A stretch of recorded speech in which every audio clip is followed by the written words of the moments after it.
تم آپ جی علی بھائی اس میں ایک چیز ایڈ کرنا چاہوں گا کہ ہماری یوتھ کے نا ایک بڑی غلط پرسیپشن بھی ہے, اور کچھ ہمارے سو کالڈ جو اسکالرز ہیں انہوں نے بھی نا بہت پرسیپشن چینج کر دیا ہے کہ لوگ سمجھتے ہیں کہ یار میوزک حرام نہیں ہے. بہت سی یوتھ جس طرح بھی ہماس کہہ رہے تھے ڈینائل فیس ہوتا ہے, تو اس میں وہ اپنے آپ کو نا یہ جسٹیفیکیشن دے رہے ہوتے ہیں کہ میوزک حرام نہیں ہے, ہو سکتا ہے مکروہ ہو یا مطلب ڈفرینٹ اس کی وہ نا اپنی تعویلات پیش کرتے ہیں. میں کچھ چیزیں نا قرآن سے ایک تو آیت کوٹ کرنا چاہوں گا, بالکل کریں, جس میں اللہ تعالیٰ نا بالکل کلیئر فرما رہے ہیں. اللہ تعالیٰ فرما رہے ہیں وَمِنَ النَّاسِ مَن يَشْتَرِي لَهْوَ الْحَدِيثِ لِيُضِلَّ عَن سَبِيلِ اللَّهِ. صحیح. اللہ تعالیٰ فرماتے ہیں کہ انسانوں میں سے کچھ لوگ ایسے ہیں جو کہ نا فضول آئیڈل ٹاکس, فضول چیزیں خریدتے ہیں تاکہ وہ لوگوں کو اللہ کے رستے سے گمراہ کریں. صحیح. اچھا, پرسنلی میں اس آیت کو نا اپنے ہاتھ سے ریلیٹ بھی کروں گا. اس سے پہلے میں صحابہ کا کچھ نا اقوال بتا دوں, کیونکہ قرآن کو سب سے پہلے سمجھنے والے نا صحابہ کرام تھے رضی اللہ عنہم. آپ صلی اللہ علیہ وسلم نے ان کو سکھایا, آپ صلی اللہ علیہ وسلم ان کے ٹیچر تھے, تو سب سے بیسٹ جو انٹرپریٹیشن ہے وہ انہی کی ہے. ابن مسعود رضی اللہ تعالیٰ عنہ جو کہ مفسر قرآن ہے اور بہت عظیم صحابی ہیں, وہ اس آیت کے بارے میں جب پوچھا گیا نا ان سے کہ لہو الحدیث سے کیا مراد ہے اس آیت میں, تو انہوں نے اللہ کی قسم کھا کے کہا کہ یہ میوزک کے بارے بات ہو رہی ہے, یعنی یہ سانگز اور میوزیکل انسٹرومنٹس کے بارے میں بات ہو رہی ہے. حسن البصری کا بھی یہی قول ہے کہ یہ میوزیکل انسٹرومنٹس کے بارے میں یہ جو آیت ہے ریویل ہوئی ہے. اس کے علاوہ ابن القیم اتنے بڑے اسکالر ہیں, وہ تو یہ انہوں نے تو بات اپنی اینڈ اس بات پہ کی کہ دیکھیں صحابہ کا اور تابعین کا جو قول ہے نا اس آیت کے بارے میں, دیٹ از سفیشینٹ انف. یعنی اس کے بعد تو بات ہی نہیں بنتی نا کہ اپنی کوئی تعویل کی جائے یا کوئی نئی انٹرپریٹیشن نکالی جائے. تو مجھے حیرت ہوتی ہے ہمارے جو اس سینچری کے جو سو کالڈ اسکالرس ہیں, میں نیم نہیں لوں گا کسی کا, لیکن وہ اپنی پتہ نہیں کس طرح کی انٹرپریٹیشن کرتے ہیں. وہ کہتے ہیں جی یہ چیز حلال ہے, یہ حرام ہے, تو اس سے نا یوتھ کو تھوڑا سا وہ لوپ ہول مل جاتا ہے, اور وہ پھر اسی کے ساتھ اسٹک رہتے ہیں, نہ خود ریسرچ کرتے ہیں اس پہ. تو ایک تو یہ بڑی امپورٹنٹ چیز جو قرآن سے یہ آیت ہے.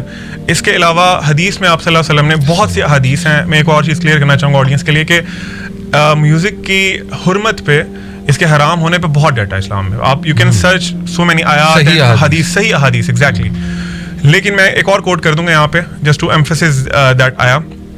آپ صلی اللہ علیہ وسلم نے بہت کلیئرلی فرمایا کہ قیامت کے نزدیک میری امت کا ایک گروہ ہوگا جو کہ سلک کو, الکوہل کو, زنا کو and specifically he mentioned musical instruments کو حلال کر لے گا. یعنی اس حدیث سے صحیح بخاری کی حدیث ہے, اور اس حدیث سے کلیئرلی یہ چیز بتائی جا رہی ہے کہ یہ چیزیں حرام ہیں اور اس کو وہ حلال کریں گے, either by naming them with different name یا کچھ تعویلات نکال کے, انٹرپریٹیشنز نکال کے. تو میں دیکھیں ہم لوگوں کے لیے نا بینگ اے مسلم, علی بھائی اللہ تعالیٰ کی بات جو ہے نا اور آپ صلی اللہ علیہ وسلم کی بات سفیشینٹ. یعنی ہمیں, میں سمجھتا ہوں کہ ریسرچ کی بھی ضرورت نہیں ہے, ہمیں سائنس سے لاجک لا کے, آپ لوگوں نے ماشاء اللہ بڑے اچھے ریزننگ بتائی, لاجکس بتائے, لیکن میں سمجھتا ہوں بینگ اے بلیور ہمیں سائنس کی نا ہم محتاج نہیں ہیں. بالکل ایسے ہی ہمیں اللہ تعالیٰ نے جو فرما دیا وہ بالکل ٹھیک فرمایا. صحیح کہہ رہے ہیں. تو میں یہ بتانا چاہ رہا تھا کہ یہ جو چیزیں ہیں ہمیں تھوڑی سی ریسرچ کرنی چاہیے میوزک کے حوالے سے, اگر ہم اس کو چھوڑنا چاہتے ہیں تو قرآن میں حدیث میں کلیئر ایویڈنسز موجود ہیں کہ this is not permissible in any form and shape. میں آپ کو اپنا ایکسپیرینس بتا دوں, میں نے میوزک کیسے چھوڑا تھا.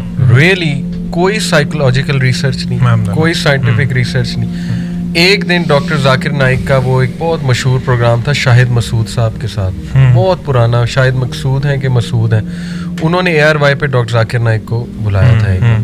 اس میں انہوں نے میوزک کا سوال کیا ڈاکٹر ذاکر نائک سے, میں وہ سن رہا تھا. انہوں نے کہا یہ حرام ہے, آگے حدیث کوٹ کر دی جو آپ, بلیو یو می کہ that was enough for me, الحمدللہ. لیکن unfortunately we are living in times of فتنہ, تو لوگوں کے کاؤنٹر آرگومنٹس بہت ہوتے ہیں. تو میں سمجھتا ہوں تھوڑی بہت ریسرچز, میری جو اپنی جرنی ہے اسی میں ایڈ کرنا چاہ رہا ہوں کہ میری بلکہ زیادہ اسٹبون نیچر تھی اس معاملے میں, کیونکہ میں جس طرح کی آپ کو باتیں بتا رہا تھا, جس طرح میں ہوٹ تھا نا وہ بہت ہی ڈیڈلی لیول پر تھا. تو ہوا یہ کہ میرے اپنے دوست ہیں ماشاء اللہ, جواد بھائی, ٹھیک ہے نا, اللہ تعالیٰ انہیں مطلب کیا کہتے ہیں ہدایت دے اور دین کی طرف آئیں. انہوں نے میرے لیے نا یہ چینج کا پروسیس بنے تھے. ہوا یہ تھا کہ میں اور میرے دوست مغیرہ بھی میرا دوست تھا, اور ہم میں ڈبیٹ کرتا تھا اس سے. میں نے کہا یہ کیسے ہو سکتا ہے, یہ نہیں ہے, یہ وغیرہ وغیرہ, اور ہماری وہ لگتی ہوتی تھی. تو مجھے یاد ہے کہ میں انٹرنیٹ پہ بیٹھا ہوا تھا اور میں کہہ رہا تھا یہ ہو ہی نہیں سکتا, یہ حدیث اس طرح نہیں ہو سکتی, یہ وہ. اب ایک دم سے ہماری کنورسیشن چل رہی ہے نا, اور میں تو فل مطلب اس میں اپنی ایگو میں آ کے وہ کر رہا ہوں, فائٹ کر رہا ہوں. ایک دم سے نا جواد نے لکھا, ٹھیک ہے یار تمہیں اللہ تعالیٰ سے ڈر نہیں لگتا ہوگا, ٹھیک ہے نا, یہ حدیث ہے تمہارے سامنے, یہی جو آپ نے حدیث کوٹ کیا. انہوں نے کہا مجھے اللہ سے ڈر لگتا ہے, آگے آپ جو کرنا کرو. اس نے جیسے اس طرح اپنے آپ کو بری کر کے نا وہ کہتے ہیں کہ بھائی کرو تم، لیکن مجھے اللہ سے ڈر لگتا ہے، ٹھیک ہے نا. اس نے نا مجھے نا میرے ہاتھ اس طرح لرزنا شروع ہو گئے اس وقت، اور میں سے رہ کے کہ میں کیا کروں، کیا میں اللہ تعالیٰ سے لڑائی کر رہا ہوں. وہ ایک قسم سے میرے لیے نا فلپ پوائنٹ تھا. And that should be enough for a Muslim. اور وہ پھر اور اوپر سے پھر بعد میں مجھے احساس ہوا کہ دیکھیں دین کے اندر نا ایک اور چیز ہوتی ہے جسے کہتے ہیں ایپسٹیمک لاجک. وہ یہ ہوتی ہے کہ فار ایگزامپل انٹیویشن ہوتی ہے چیزوں کی. اگر آپ حلال کرنے پہ آئیں گے نا تو آپ ہر چیز حلال کر سکتے ہیں. وہ ہمارے ساتھی وہ لگے ہوئے تھے اتنے لمبے لمبے آپ کو پیراگراف لا دیں گے آپ کو اس کے اندر. وہ واقعی میں آپ کو یہ حدیث بھی کمزور ثابت کر دیں گے، باقی چیزیں بھی کر دیں گے، سب کچھ کر دیں گے. لیکن جو یہ حدیث کا ایک ایسنس آپ پکڑے نا آپ کو سمجھ آ جاتی ہے کہ وہ لوگ دیکھیں آج آ کے آپ کر کیا رہے ہیں، آج آ کے آپ اس کو حلال ہی ثابت کر رہے ہیں نا، آپ اللہ کے نبی کے الفاظ کو ثابت ہی کر رہے ہیں. صحیح بات ہے، سبحان اللہ. ٹھیک ہے نا. And this should be the most. اس کے آگے میں نہیں سمجھتا کہ وہ جو آپ کی انٹیوٹیو نیچر جو جس طریقے سے اللہ تعالیٰ وہ آپ کو بتا دیتا ہے نا بات، اگر آپ وہ اپنی انٹیوشن کے ساتھ الائن ہے نا آپ کو سمجھ آ جائے گی.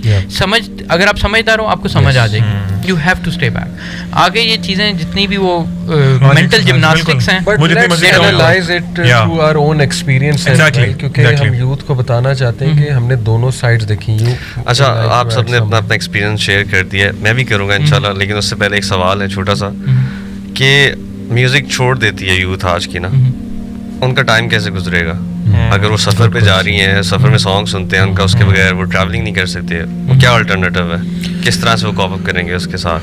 بہت اچھا سوال ہے. دیکھیں مجھے میری جرنی یاد آ رہی. اس سے پہلے علیم آپ کی ایک بات کا میں جواب دے دوں. دیکھیں جنید جمشید رحمہ اللہ وہ ایک بات کرتے تھے جب انہوں نے میوزک چھوڑا. وہ کہتے تھے کہ یار یوتھ کو وہ کہتے تھے کہ یار مان لو کہ میوزک کے حلال ہونے میں بھی دلائل ہیں اور حرام ہونے میں بھی ہیں. کہتے اس کا یہ مطلب یہ ایک ڈاؤٹ فل چیز ہے. یہ تو سب مانتے ہیں نا it's something which is doubtful. تو وہ کہتے ہیں وہی حدیث لے لو کہ نبی اکرم صلی اللہ علیہ وسلم نے فرمایا کہ جو ڈاؤٹ فل کو چھوڑ دے وہ حرام سے بھی بچ جائے گا، اس نے اپنا دین بچایا. اس کے علاوہ اس میں ایڈ کرنا چاہوں آپ کسی بات میں کہ ایک حدیث کا مفہوم اس طرح بھی ہے کہ اللہ تعالیٰ کی جو زمین ہے نا وہ جس طرح ایک بادشاہ کی چراگاہ نہیں ہوتی اس طرح اس میں کچھ چیزیں ہیں وہ کلیئرلی حلال ہیں، کچھ چیزیں ہیں وہ کلیئرلی حرام ہیں، اور ان دونوں کے درمیان گرے ایریا ہے. اور آپ صلی اللہ علیہ وسلم کے الفاظ کچھ اس طرح تھے کہ جو اس گرے ایریا کے ڈاؤٹ فل چیزوں کے پاس گیا نا وہ کنفرم پڑ گیا، اس میں حرام میں چلا گیا. بالکل صحیح. تو آپ کی اسی بات کی فردر جہاں تک آپ نے بات کی ولید، مجھے یاد ہے یہ میری ایک عادت بھی ہے کہ جب میں کسی چیز میں پڑھتا ہوں نا پھر بہت ڈیپ جاتا ہوں. بلکہ کل میں ایک بھائی کو سٹوری سنا رہا تھا اپنی کہ جب میں نے میوزک چھوڑا نا تو میں نے صرف چھوڑا نہیں، آئی انشورڈ کہ میں اپنے دوستوں کا بھی چھوڑوں اور آئی انشورڈ کہ میں اس پہ پورا آرٹیکل لکھوں. میری وہ لٹریری نیچر الحمدللہ شروع سے ہے.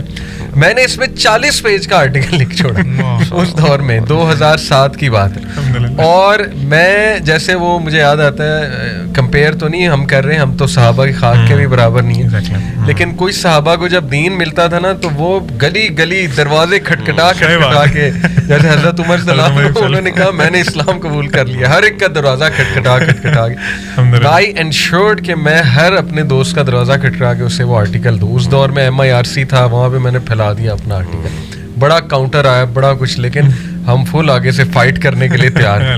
یہاں تک کہ ایک بار میں اپنے دوستوں کے ساتھ جا رہا تھا GIK کے، تو کوالی چل رہی تھی اس میں گاڑی میں. اب وہ راستہ بھی ایسا ہے GIK کا ٹوپی سوابی سے پنڈی تک کہ وہ کوئی خاص گاڑیاں بھی نہیں ملتی. اتنا الحمدللہ اس ٹائم پہ ایمان اب تھا، میں نے کہا جی اتارو مجھے، میں نے نہیں بیٹھنا. پہلے کہا میوزک بند کرو، کہتے نہیں کرنا. میں نے کہا بس پھر مجھے یہاں پہ اتار دو.